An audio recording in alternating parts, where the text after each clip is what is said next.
I decided to surprise my wife at the annual charity dinner she organizes. At the entrance, I gave my name. The young receptionist smiled and said, "Oh, the CEO's brother, your brother-in-law, her husband, just arrived. He's over there talking to the mayor." So I decided to play along. "I'm glad to have you here. Follow my story until the end and comment the city you're watching from so I can see how far my story has reached." I had been married to Amanda for 15 years, and I thought I knew everything about her, every morning routine, every preference, every dream she shared over coffee. That confidence shattered in less than 30 seconds at the entrance of the Grand Metropolitan Hotel. The annual charity gala was Amanda's pride and joy. She had been organizing it for what felt like forever, raising money for children's literacy programs.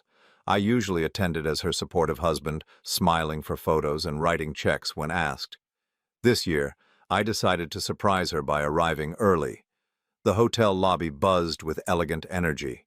Crystal chandeliers cast warm light over women in evening gowns and men in black ties. I approached the reception desk, where a young woman with perfectly styled blonde hair checked names against her list. "Good evening," I said, adjusting my tie. "Arthur Morrison." She scanned her list, then looked up with a bright smile. "Oh, wonderful.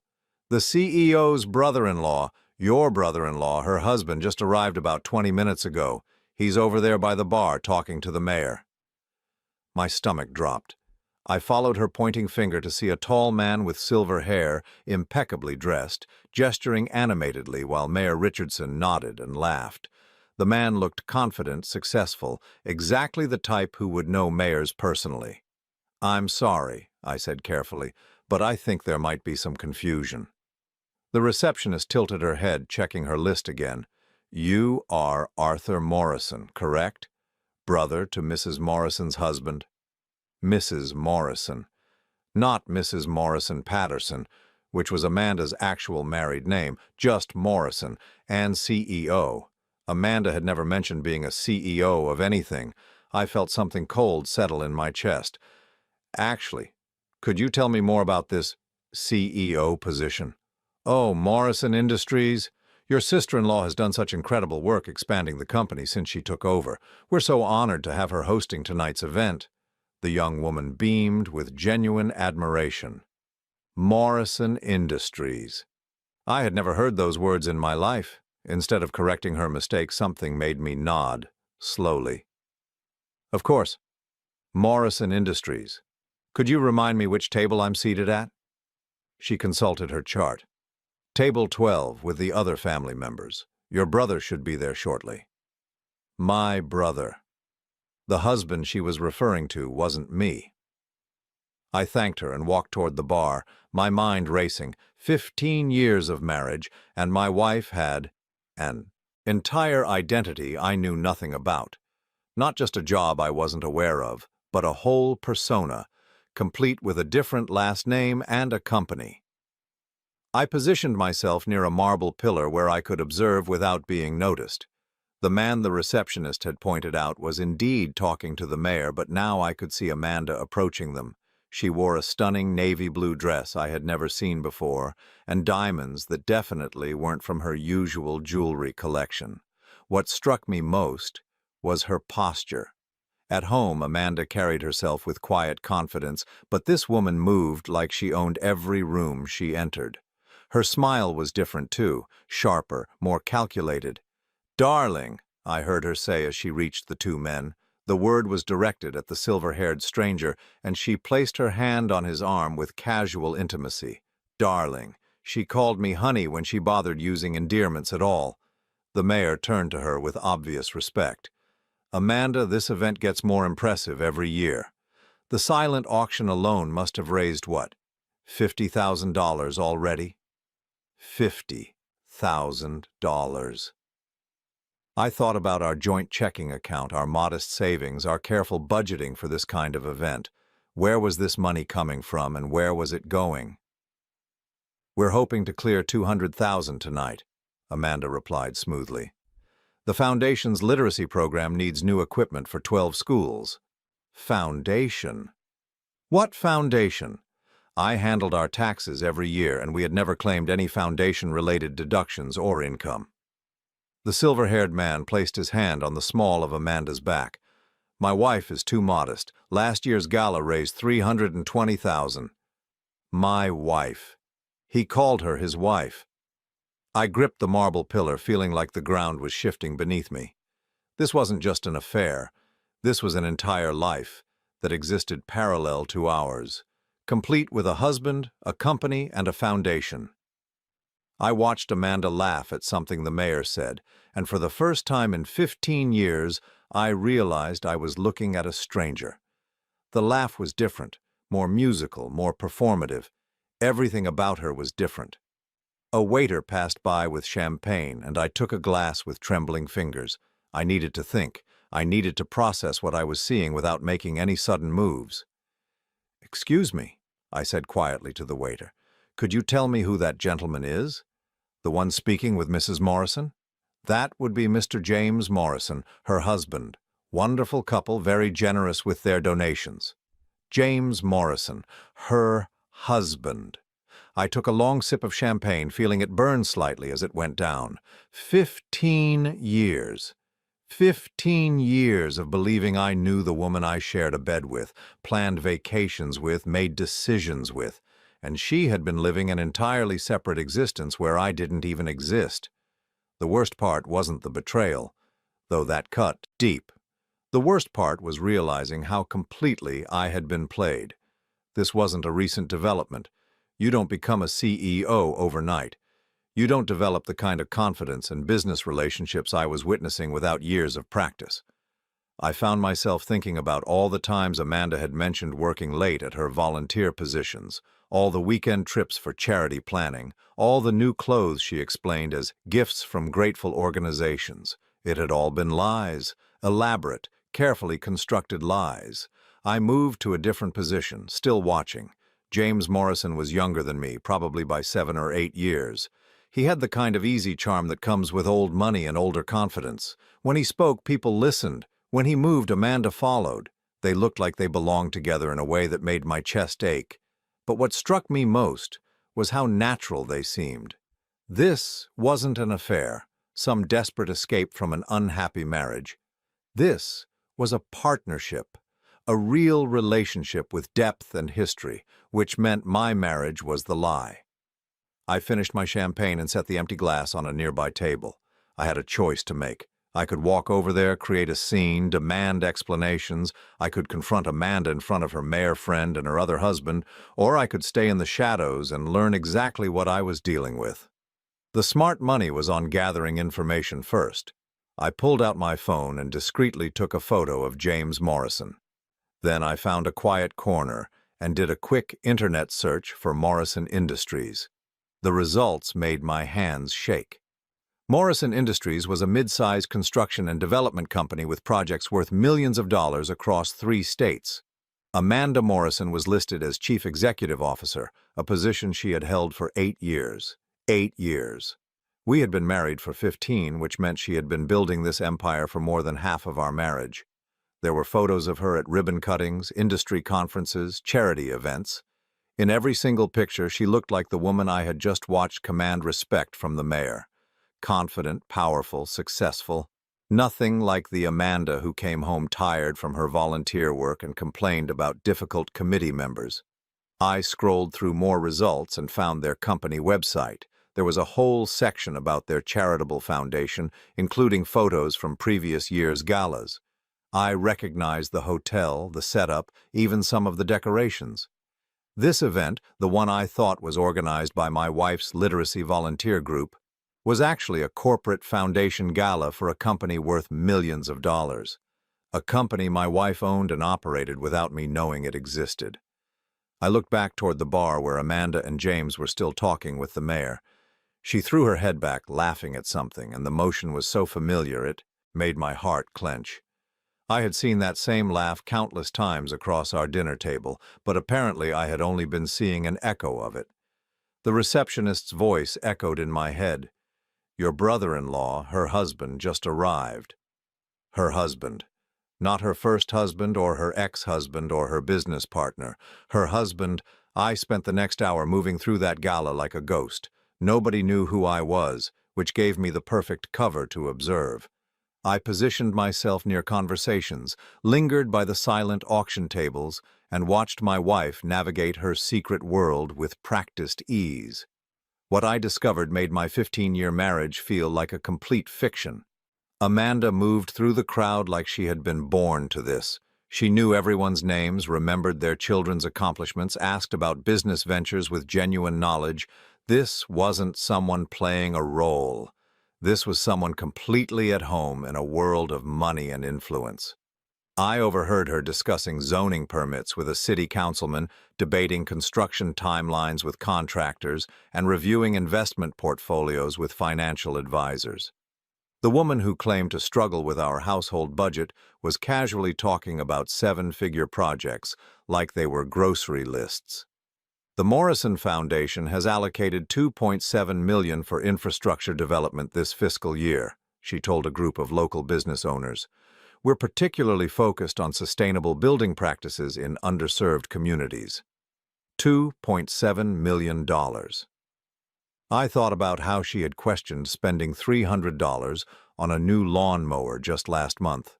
James Morrison stayed close to her side throughout these conversations, and their dynamic became clearer the longer I watched. He wasn't just a business partner or even just a lover. He was her intellectual equal, finishing her sentences about complex financial matters, adding details to her explanations of company policies. They had the rhythm of people who had been making decisions together for years. At one point, I positioned myself near their table during dinner. They sat at the head table naturally with other prominent couples. I found an empty seat at a nearby table where I could listen without being conspicuous. "The quarterly reports look excellent," James was saying as he cut into his salmon. "The Denver project alone will net us $4.8 million once we close next month." Amanda nodded, sipping her wine. "Good. I want to increase the Foundation's education budget for next year. We're getting requests from districts in Colorado and Utah now." "How much are you thinking?" "Another $1.5 million minimum. James, we have the resources, and the impact data from the pilot programs is extraordinary. $1.5 million. Spoken like someone deciding whether to order dessert.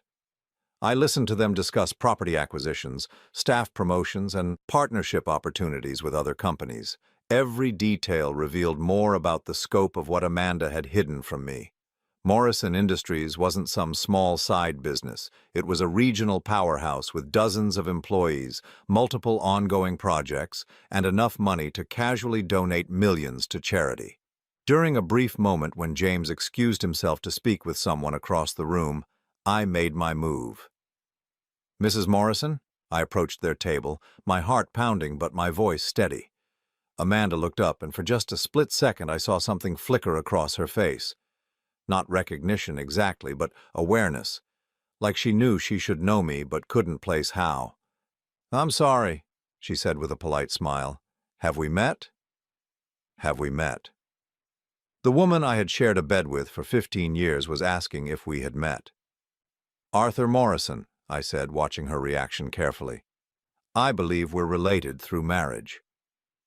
The flicker became more pronounced.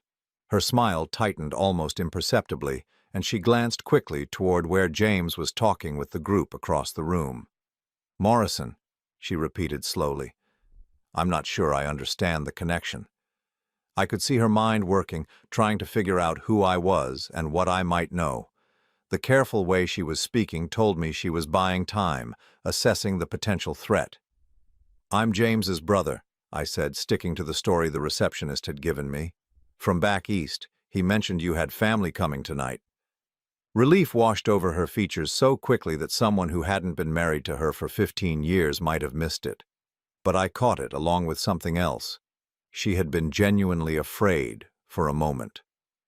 "Of course," she said, her smile becoming warmer and more natural. "He mentioned you might be able to make it. I'm so glad you could be here for the gala." The ease with which she lied was breathtaking. She had recovered from her momentary panic and was now playing the role of welcoming sister-in-law with Oscar-worthy skill. "It's quite an impressive event," I said. "James tells me you've grown the company significantly since taking over." "We've been fortunate," she replied modestly. The construction industry has been good to us, and we've been able to expand our charitable giving substantially. Charitable giving. I almost laughed at the irony. She gave away millions to strangers while telling me we couldn't afford a weekend trip to visit my sister. How long have you two been married? I asked, genuinely curious about the timeline. 8 wonderful years, she said without hesitation, though it feels like we've known each other forever. 8 years. We had been married for 15, which meant she had married James Morrison 7 years into our marriage. Not only was she living a double life, she was a bigamist. That's beautiful, I managed. James is lucky to have found someone who shares his passion for business. We make a good team, she agreed. Though I think I'm the lucky one, he taught me everything I know about running a company. Another lie. I happened to know that Amanda had a business degree and had worked in corporate finance before we married. She had told me she gave up her career to focus on volunteer work and starting a family we never had despite years of trying. Now I wondered if that had been another deception. James returned to the table, and Amanda's entire demeanor shifted. Her smile became more genuine, her posture more relaxed. She was genuinely happy to see him in a way that sent a spike of jealousy through my chest. "Darling, this is your brother Arthur from back east," she said smoothly. James extended his hand with a confused smile. "My brother?" For a moment the facade cracked.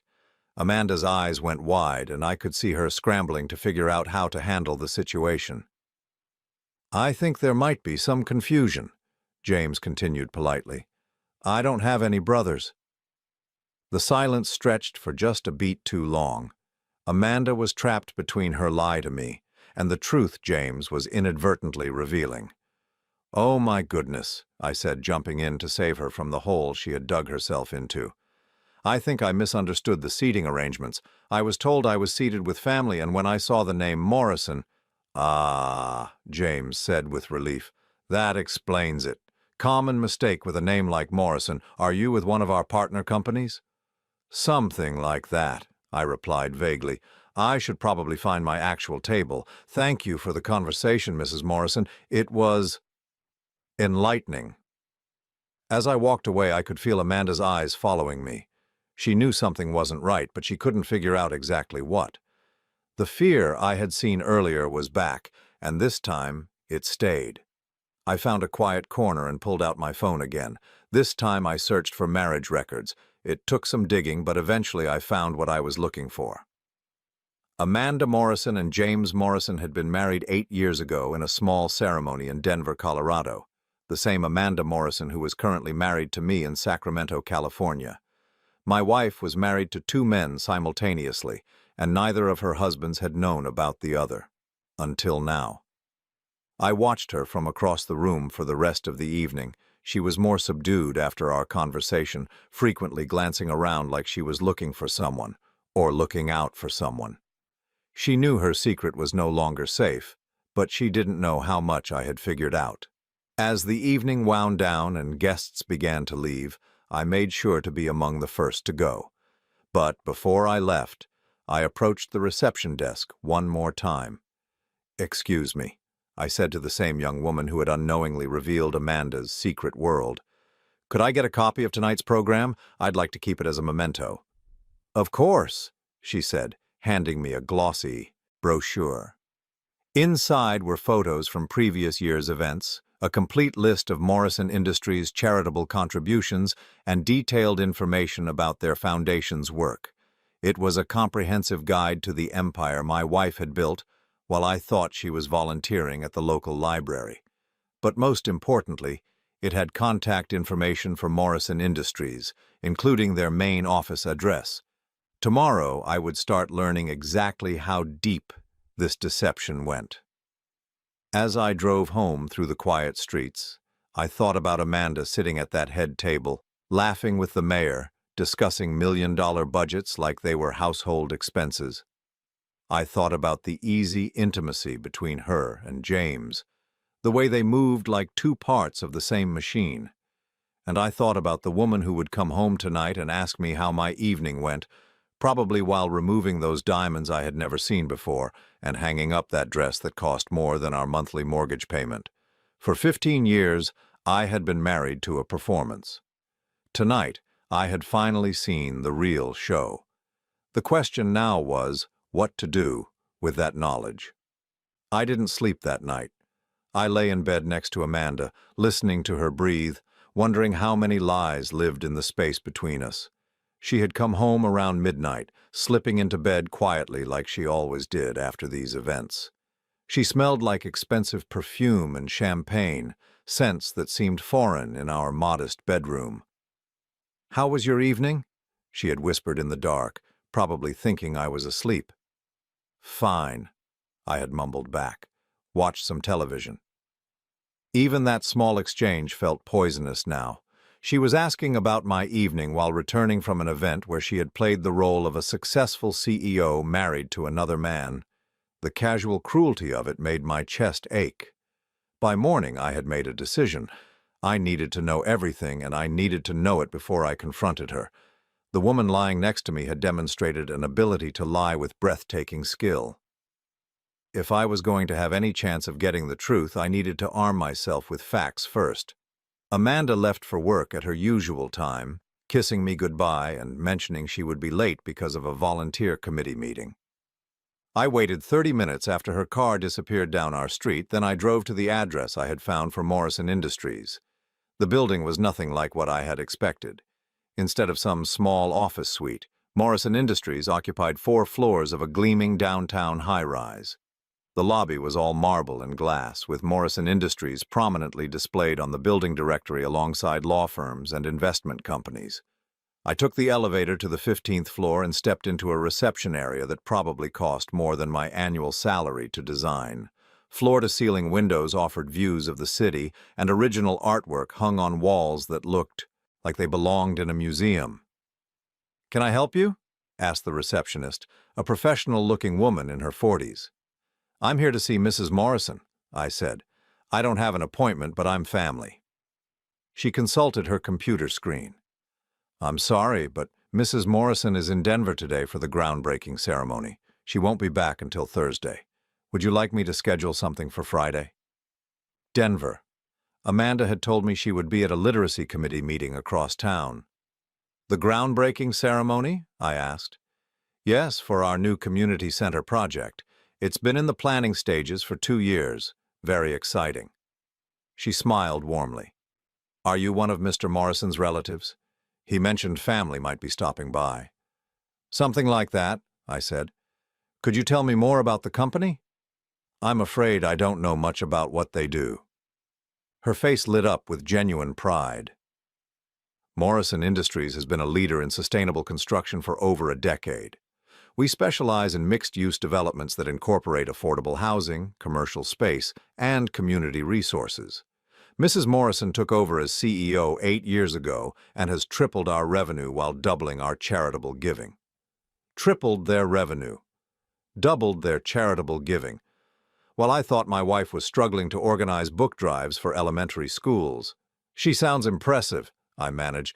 "Oh, she's remarkable. She has a vision for how construction can serve communities, not just profit margins. The Morrison Foundation has donated over $15 million in the past 5 years alone." $15 million. I did quick math in my head and realized that Amanda's secret company had donated more money than I would earn in several lifetimes. "That's incredible," I said. "And she works closely with her husband on these projects?"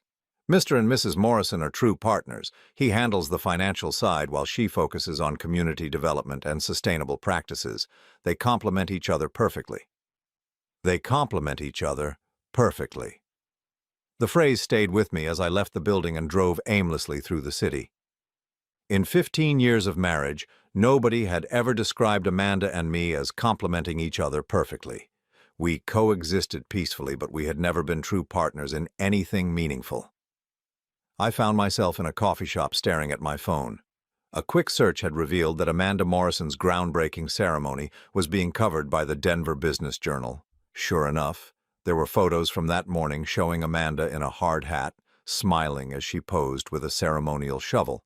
She looked radiant, confident and purposeful in a way I hadn't seen in years. The caption identified her as the CEO of Morrison Industries and mentioned that the new community center would serve over 3,000 families. There was a quote from her about sustainable development and community investment. I scrolled through more photos and found one that made my blood run cold. Amanda and James Morrison were cutting a ribbon together, both beaming at the camera. The photo was tagged with both their names and included the phrase, "Power couple continues their commitment to affordable housing." Power couple. That's what they were. That's what they had built together. I kept digging and found more disturbing information. Morrison Industries had been James Morrison's family company, inherited from his father 10 years ago. But according to the articles I found, the company had been struggling until Amanda joined as a partner 8 years ago. 8 years ago, right when they had gotten married. The business publications painted a picture of a company transformed by Amanda's vision and expertise. She hadn't just married James Morrison, she had saved his family legacy and turned it into an empire, which meant their relationship wasn't just about love or even money. It was about mutual respect, shared goals, and genuine partnership. Everything my marriage to Amanda lacked. I drove home feeling hollowed out. The house felt smaller somehow, shabbier. The furniture that had once seemed comfortable now looked cheap. The carefully managed budget that I had thought was necessary now felt like a joke. I walked through our bedroom and noticed things I had never paid attention to before. Amanda's jewelry box contained pieces I didn't recognize. Her closet held designer clothes with tags from stores we couldn't afford. Her dresser drawer had business cards for financial advisors, real estate agents, and investment brokers. How had I missed all of this? The answer was humbling. I had missed it because I hadn't been paying attention. For years I had been so focused on our quiet, predictable life that I hadn't noticed my wife was living an entirely different existence. I found myself in Amanda's home office, a small room she used for her volunteer work, or at least that's what I had thought it was for. Looking at it with new eyes, I realized this wasn't the workspace of someone organizing bake sales and book drives. There was a high-end computer, multiple monitors, and a printer that could handle complex documents. The file cabinet was locked, but the desk drawers weren't. Inside, I found business contracts, financial statements, and correspondence with lawyers, accountants, and government officials. One folder contained property deeds for buildings I had never heard of. Another held insurance policies for assets worth millions of dollars. A third contained what appeared to be architectural plans for construction projects across 3 states. My wife wasn't just the CEO of Morrison Industries. She was a major player in regional development, with her fingerprints on projects that would shape communities for decades, and she had hidden all of it from me. I was still sitting at her desk, surrounded by evidence of her secret empire, when I heard her car in the driveway. I quickly put everything back where I had found it and went to the kitchen, trying to look normal. "How was your day?" Amanda asked as she came through the door, setting down her purse and kicking off her shoes. "Quiet," I said, studying her face. "How was your committee meeting?" She didn't even blink. "Productive. We're planning a literacy fair for next month, lots of details to work out." The ease with which she lied was still shocking. She had spent the day in Denver breaking ground on a multi-million-dollar community center, and she was telling me about a literacy fair that didn't exist. "Sounds important," I said. "It is. These kids need all the support we can give them." She opened the refrigerator and started pulling out ingredients for dinner. "What should we do about the kitchen faucet? It's been dripping for weeks." The kitchen faucet. She was asking about a $20 repair while she controlled millions of dollars through her secret company. The disconnect was so stark it felt surreal. "I'll pick up a replacement washer tomorrow," I said, playing along with the charade. "Good. I hate wasting money on a plumber for something so simple." Wasting money. The woman who had donated $15 million to charity was worried about wasting $50 on a plumber. I watched her prepare dinner, moving around our small kitchen with the same efficiency she probably used to run board meetings. Everything about her was a performance, carefully calibrated to maintain the fiction of our modest middle-class life. But as I observed her more closely, I started to notice cracks in the facade. Her manicure was too expensive for someone living on my salary alone. Her watch was a brand that cost more than our car. Even her casual clothes had subtle details that spoke of serious money. The signs had been there all along. I had just been too trusting, too comfortable, too willing to believe that the woman I loved was exactly who she appeared to be. During dinner, I found myself studying her face, looking for some sign of the guilt or conflict she must be feeling. But there was nothing. She chatted about neighborhood gossip, asked about my work, and complained about the cost of groceries with the same sincerity she had shown for years. Either she was a sociopath, or she had compartmentalized her life so completely that she could genuinely inhabit each role without any cognitive dissonance. "Are you feeling all right?" she asked suddenly. "You seem distracted." "Just thinking about work," I lied, matching her skill for deception. "Anything I can help with?" The irony was devastating. She was offering to help me with my problems while maintaining one of the most elaborate lies I had ever encountered. "No, it's nothing serious," I said. "Just the usual office politics." She nodded sympathetically and reached across the table to squeeze my hand. The gesture felt like a mockery. After dinner, I excused myself to take a walk around the neighborhood. I needed fresh air and space to think. The suburban streets that had once felt like home now felt like a movie set, artificial and temporary. I thought about the photos I had seen of Amanda at the groundbreaking ceremony. She had looked like she belonged there, like she was exactly where she was supposed to be. When was the last time I had seen her look that happy at home? The truth was, I couldn't remember. As I walked, I realized that my marriage hadn't just been built on lies. It had been built on the absence of truth. We had created a life that was comfortable and predictable, but it had never been real for her. I was her cover story, not her partner. The question that haunted me as I made my way home was simple: what was I going to do about it? I made a decision that night that would have surprised the man I was 24 hours earlier. I was not going to confront Amanda immediately. The old me would have burst into our bedroom demanding explanations, tears in my eyes, voice shaking with betrayal and hurt. But the old me hadn't known he was married to someone capable of maintaining such an elaborate deception. If Amanda could live a double life for 8 years, then she was far more strategic than I had ever given her credit for. Going into a confrontation without preparation would be like bringing a knife to a gunfight. So instead, I became a student of my own marriage. I started paying attention to details I had previously ignored. Amanda's phone habits, her schedule patterns, the way she dressed for different types of events. I began to see the careful choreography of her deception.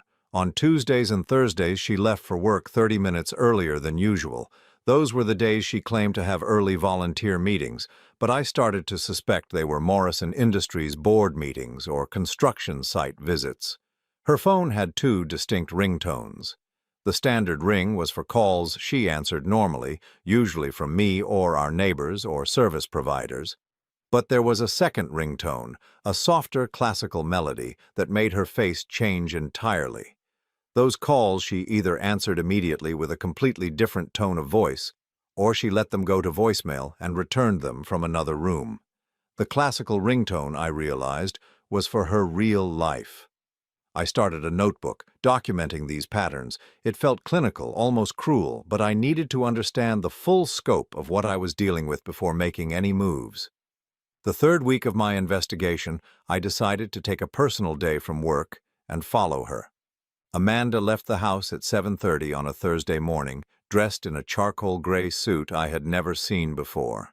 She carried a leather briefcase that looked expensive and wore jewelry that definitely hadn't come from our joint checking account. I followed her car from a safe distance, expecting her to head toward the community center where she claimed to volunteer. Instead, she drove straight to the Morrison Industries building. She had her own parking space in the underground garage, marked with A. Morrison, CEO in gold lettering. I parked across the street and watched through binoculars as she emerged from the garage and walked into the building. Even from a distance, her body language was different. She moved with authority, acknowledging the doorman with a nod that spoke of familiarity and status. I spent the entire day watching that building, taking notes on who came and went. Construction crews reported to supervisors, who then went inside. Men in expensive suits arrived for meetings. A catering truck delivered what looked like lunch for a large group. Morrison Industries was clearly a thriving business with dozens of employees and constant activity. At 4:30, James Morrison arrived in a silver BMW. He parked in the space next to Amanda's, labeled J. Morrison, CFO, Chief Financial Officer. He wasn't just her husband in this other life. He was her business partner. I watched him enter the building and wondered what they talked about during their workday. Did they discuss construction schedules and profit margins with the same intimacy that Amanda and I discussed grocery lists and home repairs? At 6:15, they emerged together. James had his hand on the small of Amanda's back as they walked to their cars, the same casual gesture of ownership I had seen at the gala. They spoke briefly, James gesturing toward some papers he was holding, Amanda nodding and pointing to something on the documents. Then they kissed goodbye. Not a passionate embrace, but the comfortable kiss of a married couple ending their shared workday. I followed Amanda home, arriving several minutes after she did. When I walked through the front door, she was already changed into jeans and a casual sweater, the expensive suit nowhere to be seen. "How was your day?" she asked, starting dinner preparations. "Long," I said honestly. "How was your volunteer meeting?" "Frustrating. The school district keeps changing their requirements for the literacy program. We spent most of the day trying to figure out new compliance issues."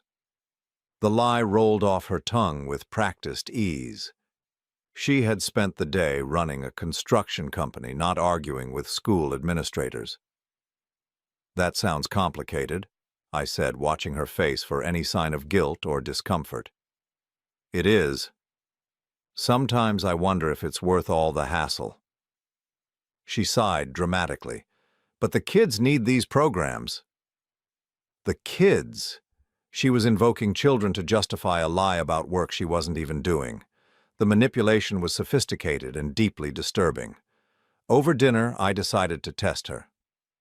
"You know," I said casually, "I've been thinking we should take a trip. Maybe somewhere we've never been before." Amanda looked up from her salad with interest. "That sounds nice. What did you have in mind?" "Denver, maybe. I've heard good things about the restaurants there." I watched her face carefully. Denver, where she had been just last week for the groundbreaking ceremony, where she and James probably traveled regularly for business. "Denver's nice," she said without missing a beat. "Though I hear it's expensive. Maybe we should think about somewhere closer to home." Expensive? The woman who controlled millions of dollars thought Denver was too expensive for a weekend trip. "You're probably right," I said. "I just thought it might be fun to try somewhere new." "We could always go to San Francisco," she suggested. "It's been years since we've been to the city." San Francisco, safe, familiar, somewhere she could be confident she wouldn't run into her other life. I agreed to think about San Francisco while mentally noting another data point in her pattern of careful risk management. After dinner, I excused myself to work on some projects in the garage. Really, I wanted to call the Denver Business Journal that had covered Amanda's groundbreaking ceremony. "I'm calling about the Morrison Industries story you ran last week," I told the journalist who had written the article. "I'm working on a follow-up piece about sustainable construction practices." "Oh, the community center project, that's a great story. Amanda Morrison is doing incredible work up there. Have you spoken to her directly?" "I'm trying to get some background first. How long has she been involved in Denver development?" "Well, Morrison Industries has been working in the Colorado market for about 6 years now. Amanda really pioneered their community-focused approach. She's got projects planned through 2030. 2030. Amanda had business plans extending 7 years into the future, while she told me she wasn't sure if her volunteer position would last through next month. "She seems very committed to the work," I said. "Oh, absolutely. She and her husband are up here at least once a month. They've become real fixtures in the local development community. Very well respected." "At least once a month?" I thought about all the times Amanda had told me she needed to stay late for meetings or attend weekend workshops. Had she actually been flying to Denver to build her empire? I thanked the journalist and hung up, feeling sick. That weekend, I decided to conduct a more systematic search of our house. Amanda was at another volunteer event, or at least that's what she had told me. I started in her office and worked my way through every room, looking for evidence I had missed. In the back of her closet, behind clothes I rarely saw her wear, I found a small, fireproof safe. It was locked, but I knew Amanda well enough to guess at possible combinations. Our anniversary date didn't work. Her birthday didn't work. My birthday didn't work. Then I tried James Morrison's birthday, which I had found in one of the business articles about him. The safe opened. Inside were documents that made my hands shake. A marriage certificate for Amanda and James Morrison, dated 8 years ago. Insurance policies listing James as her beneficiary. Bank statements for accounts I had never known existed, showing balances that made our joint savings look like pocket change. There were also travel itineraries, hotel reservations, and conference registrations, all for Amanda Morrison and James Morrison, traveling together as a married couple to cities across the country. But the document that hit me hardest was a will, Amanda's will, dated 2 years ago, leaving everything to James Morrison. According to the legal document in my hands, I didn't exist in my wife's estate planning. I photographed everything with my phone, then carefully returned the documents to exactly how I had found them. My hands were steady, but my mind was reeling. This wasn't just an affair or even a business partnership, disguised as marriage. This was a complete parallel life with its own legal and financial structure. Amanda had created an alternate reality so thorough that she had estate planning in place for it. I sat in our living room that afternoon, surrounded by the modest furniture and family photos that represented 15 years of what I had thought was our life together. Everything felt hollow now, like a museum exhibit of a life that had never really existed. The worst part wasn't even the betrayal, though that cut deep. The worst part was realizing how little I had actually mattered. Our marriage wasn't something she had grown tired of or fallen out of love with. It was something she had never taken seriously in the first place. I was a placeholder, a cover story that allowed her to maintain some version of middle-class normalcy while she built an empire with the man she actually loved. When Amanda came home that evening, she found me reading in the living room the picture of a quiet husband enjoying a peaceful Saturday. "How was your day?" she asked, kissing my cheek. "Relaxing," I said, looking up at her with a smile.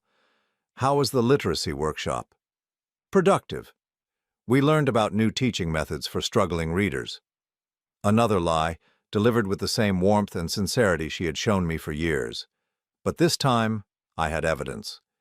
This time, I knew exactly what I was dealing with, and this time, I had a plan. I wasn't going to confront Amanda until I was ready to leave. There was no point in giving her a chance to prepare counter-strategies or create new lies to explain away what I had discovered. She had played this game for 8 years, but she didn't know that I had finally learned the rules.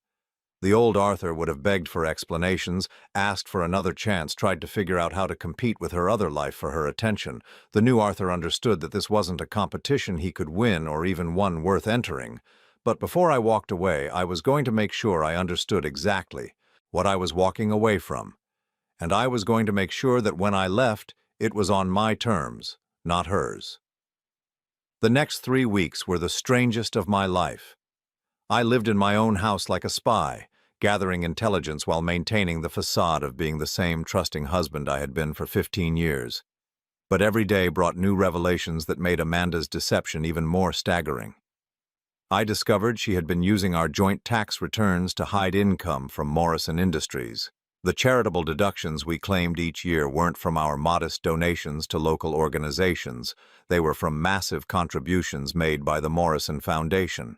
Amanda had been filing our taxes as a married couple while simultaneously filing separate returns as Amanda Morrison, CEO. This wasn't just adultery or even bigamy. This was tax fraud on a scale that could send her to federal prison. I also learned that our mortgage payments, the ones we carefully budgeted for each month, were being automatically paid from one of her hidden accounts.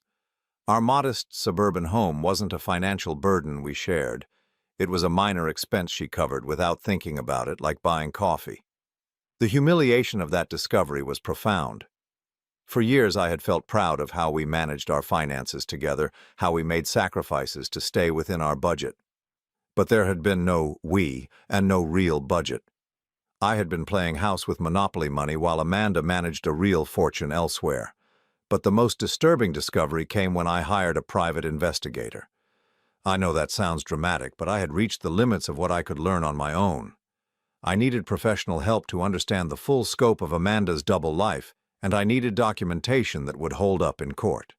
The investigator, a former police detective named Sarah Chen, was thorough and discreet. Within a week, she had uncovered details that made my amateur detective work look pathetic. Amanda and James Morrison owned 4 properties together: the corporate headquarters building, a luxury condo in Denver, a vacation home in Aspen, and a beach house in San Diego. They traveled together regularly for both business and pleasure, staying in 5-star hotels and dining at restaurants that charged more for a single meal than Amanda and I spent on groceries in a month. But what really shocked me was the timeline Sarah constructed of their relationship. Amanda and James had been together for 12 years, not 8. They had been dating for 4 years before they got married, which meant their relationship had begun just 3 years into my marriage to Amanda. Our entire marriage had been a lie from almost the beginning. Sarah also discovered that James Morrison had no idea about me. To him, Amanda was a divorced woman who had left an unhappy first marriage to build a new life with him. He wasn't complicit in the bigamy. He was another victim of Amanda's deception, just one who had gotten the better deal. This revelation forced me to reevaluate everything. Amanda wasn't just a cheating wife or even a gold digger.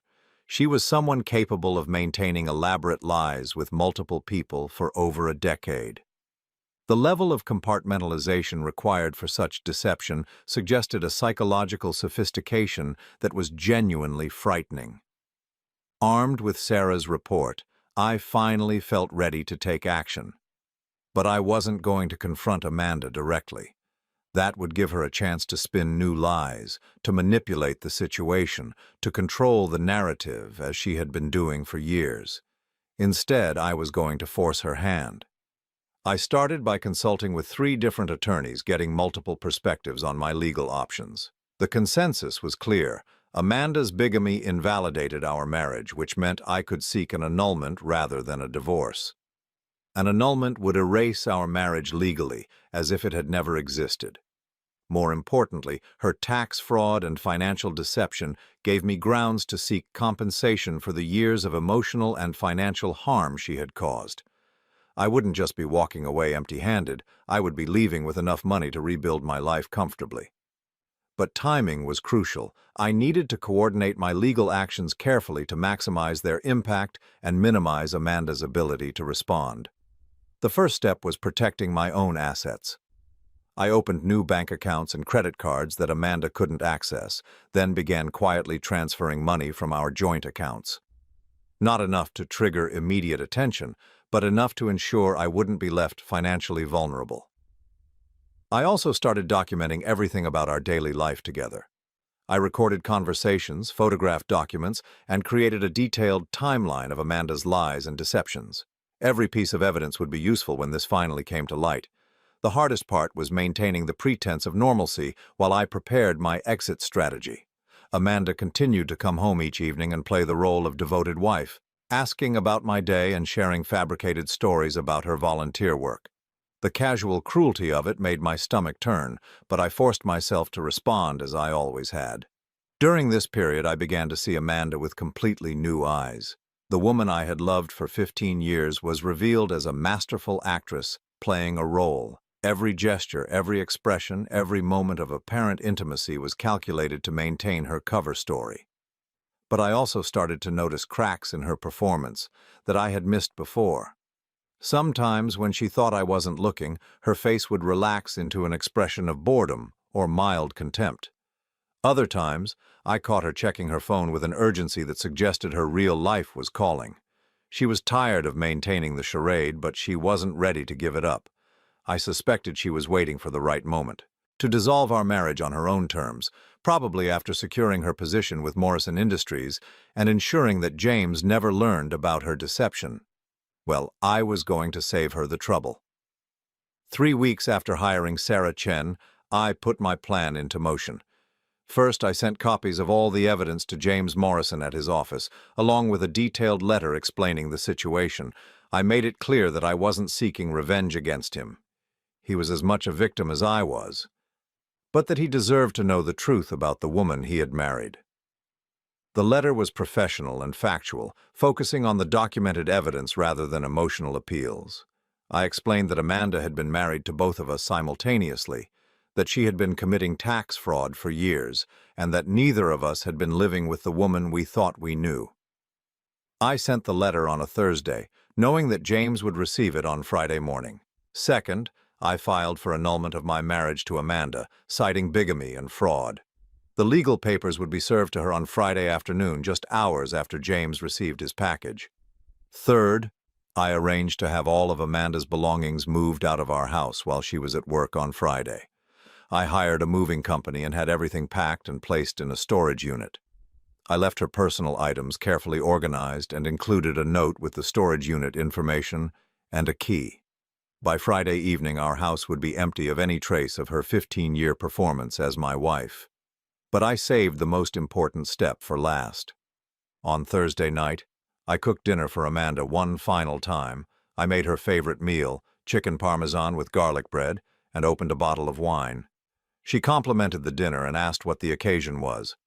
"I just felt like cooking something special," I said. "It's been a good week." She smiled and raised her glass. "Here's to good weeks." We clinked glasses, and I studied her face carefully, memorizing it. By tomorrow evening, I would never have to look at it again.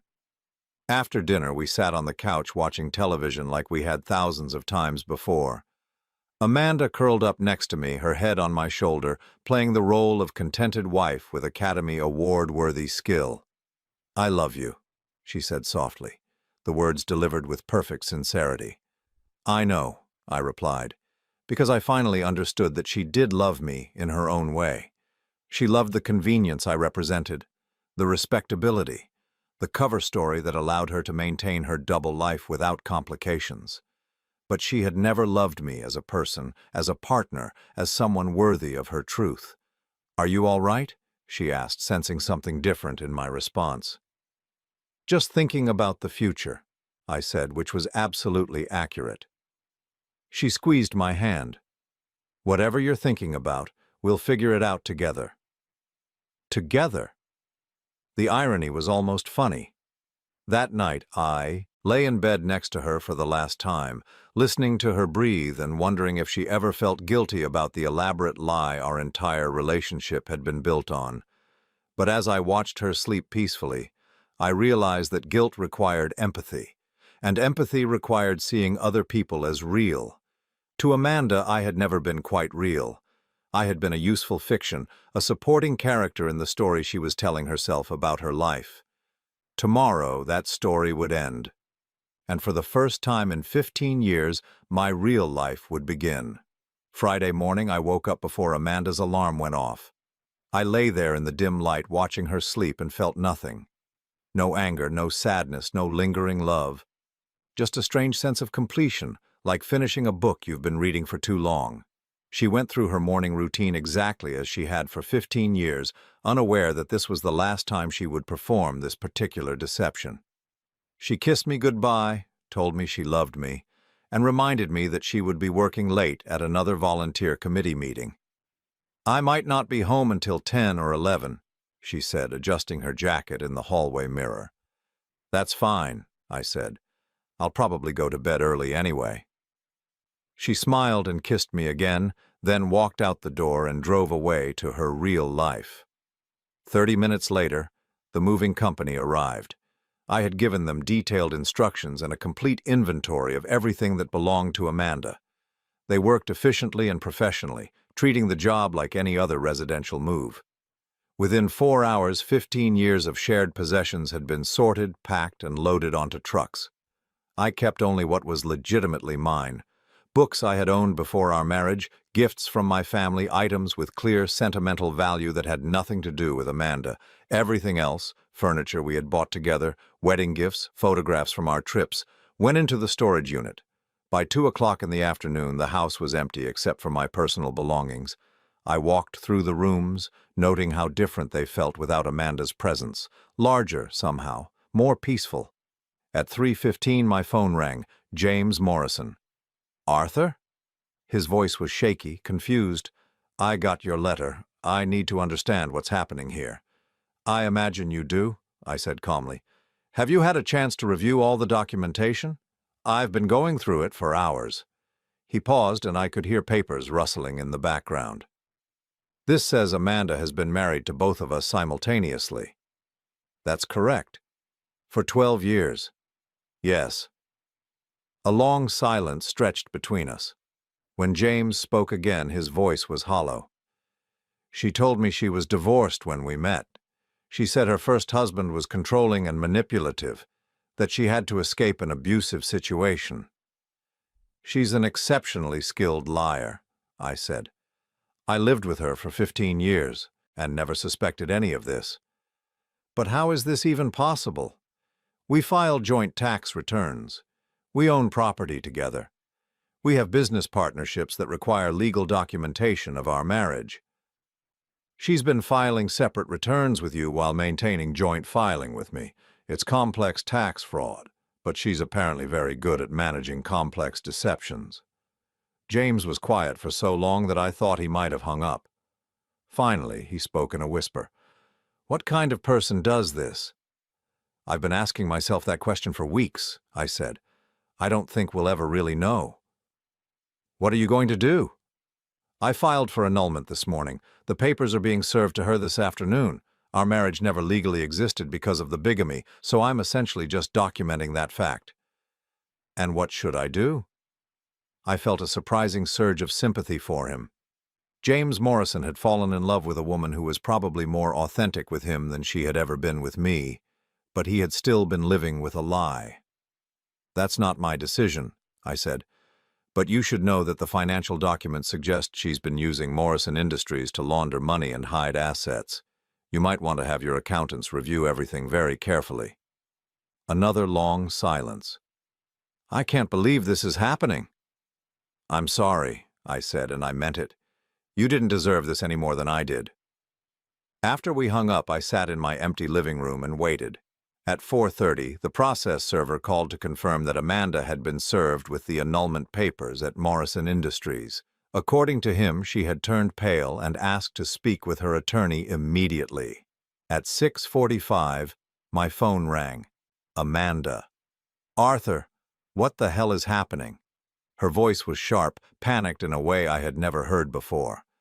I just got served with annulment papers. This is insane. Where are you? I asked calmly. I'm in my car outside the house, but there are no lights on. Where are you? I'm inside. Come in.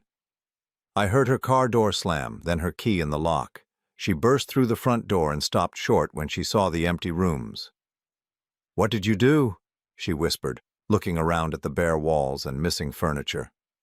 I ended our marriage, I said from my position on the couch. The only piece of furniture left in the living room. Though legally there was no marriage to end since you were already married to James Morrison when you married me. Amanda stared at me for a long moment, and I watched her face cycle through expressions I had never seen before. Shock, calculation, anger, and something that might have been fear. You don't understand, she said finally. It's not what you think. What do I think, Amanda? She opened her mouth, then closed it. For the first time in 15 years, she was speechless. I think, I continued, that you married James Morrison 8 years ago, while still married to me. I think you've been running a construction company worth millions of dollars while telling me you volunteered at the library. I think you own properties in 4 states and have bank accounts I've never heard of. I think you've been committing tax fraud on a federal level for nearly a decade. Her face went white. How did you? It doesn't matter how. What matters is that it's over. Amanda sank into the single chair I had left in the room, her designer suit wrinkled from the stress of her day. She looked smaller somehow, diminished. James knows, she asked quietly. James knows. What did you tell him? The truth, all of it. She buried her face in her hands.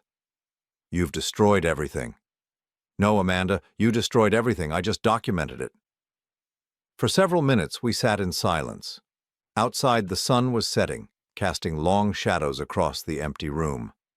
I felt remarkably peaceful, like I had finally set down a weight I hadn't realized I was carrying. What do you want? Amanda asked finally, looking up at me with red-rimmed eyes. I want you to leave. Tonight, don't come back. This is my house, too. No, it's not. Check the deed. I've been paying the mortgage from my account for 6 months, ever since I discovered your automatic payment system. The house is mine now. She stared at me with an expression I couldn't read. You've been planning this for months. Weeks, actually. You're not the only one who can keep secrets. Amanda stood up slowly, smoothing her skirt with shaking hands. You know I could fight this. I could make things very difficult for you.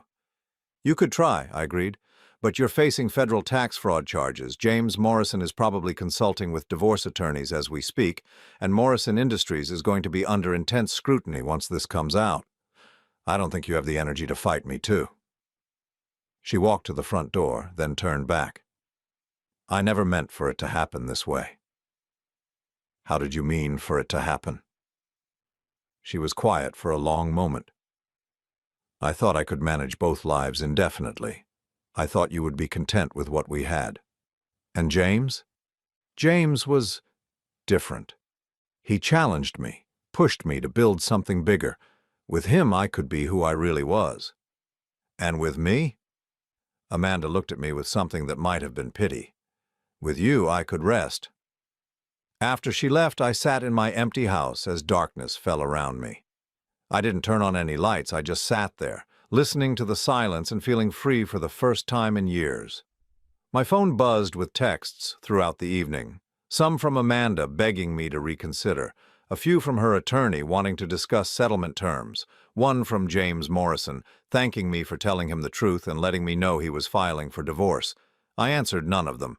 There was nothing left to discuss. 3 months later, I received a check in the mail for $800,000. It was Amanda's settlement payment, compensation for the years of fraud and deception. With that money and the sale of our house, I had enough to retire comfortably at 62.